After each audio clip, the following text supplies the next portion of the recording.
Hi, Alan here, and welcome to my home. And I'm spending summer in Casper, Wyoming, and this is part two of a series on earning a living on the road.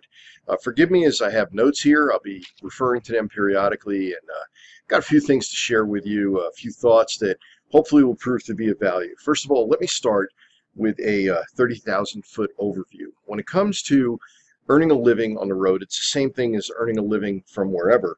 Start by assessing your likes and strengths. What is it that you like to do? What is it that you can do well? And I suggest you commit that to paper. For example, are you good with your hands? Are you good with people? Are you good with the pen or the written word? Might be a more modern way of putting it. Consider your demonstrated strengths. Consider demonstrated strengths that you already know that you've got. And then think about applying them to something you've never done. So, maybe if you're good with people, maybe sales would be something worth trying. Maybe if you're good with writing letters to friends, maybe you're good at creating a written blog and maybe building an income through there. Make a list and reflect on that with a confidant. Find somebody who can be honest with you, not a yes man, but find somebody who can be honest with you, and then take action. Let me take a second out and share my story. My first goal when I was starting out RVing was to contain my costs.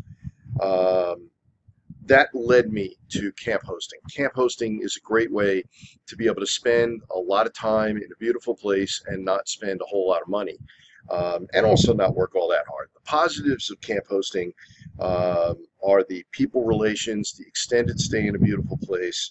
The negatives are some of the duties that you may have to do, particularly maintenance, and you need to know what it is that you're being asked to do.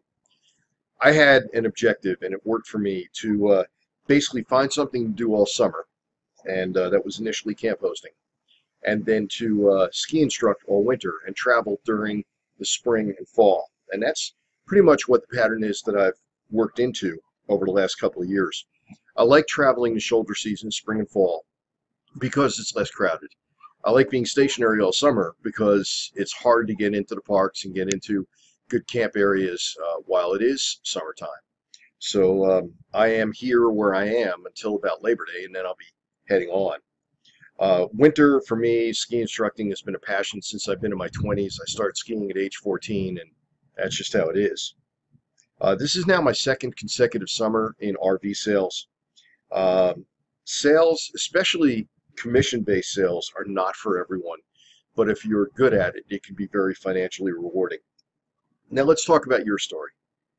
Your story can begin by going to various resources and using those resources to help you achieve your goals.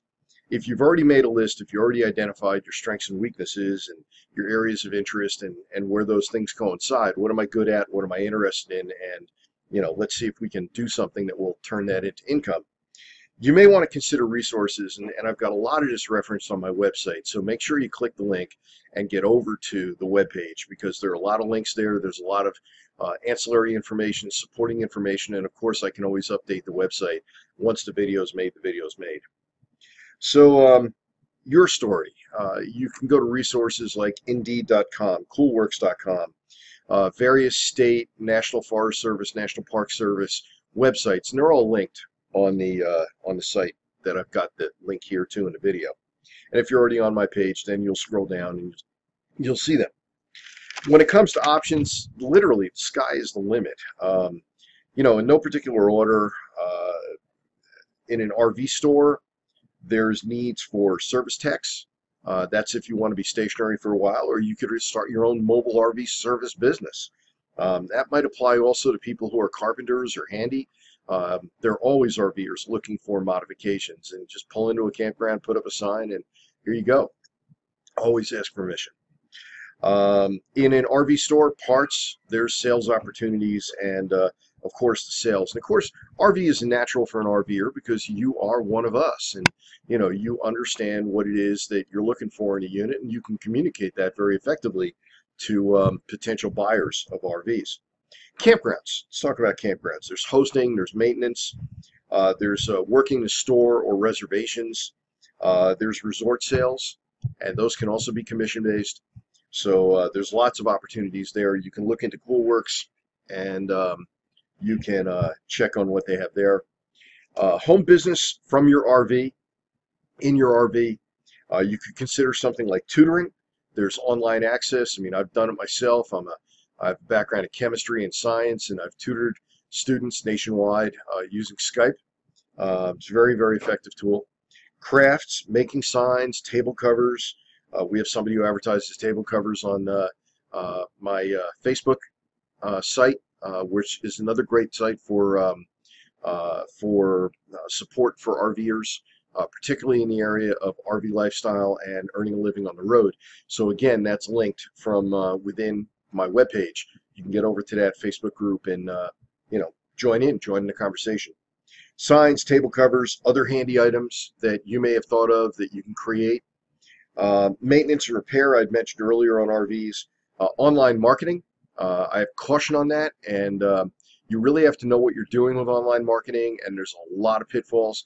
I'm going to have another video coming up in this series, which is going to talk a bit more about online marketing and what you really need to know. And I'm also at some point going to get a course put together on online marketing that will speak to you, the RVer, and help you. Network marketing, otherwise called multi-level marketing, I've got a big caution there, and that's going to also be the subject of the next video. So I'll have some very pointed conversations there. That's what I call the third rail of home-based business. For those from the New York City area or any area with the subway, you know what the third rail is. Customer service or a remote call center. And now there's pitfalls here too. You need to make sure it's a legitimate company, but there are more and more companies that are hiring out people to work customer service or call centers from wherever. And that's something, again, that would be worth considering. So in closing, this is Alan.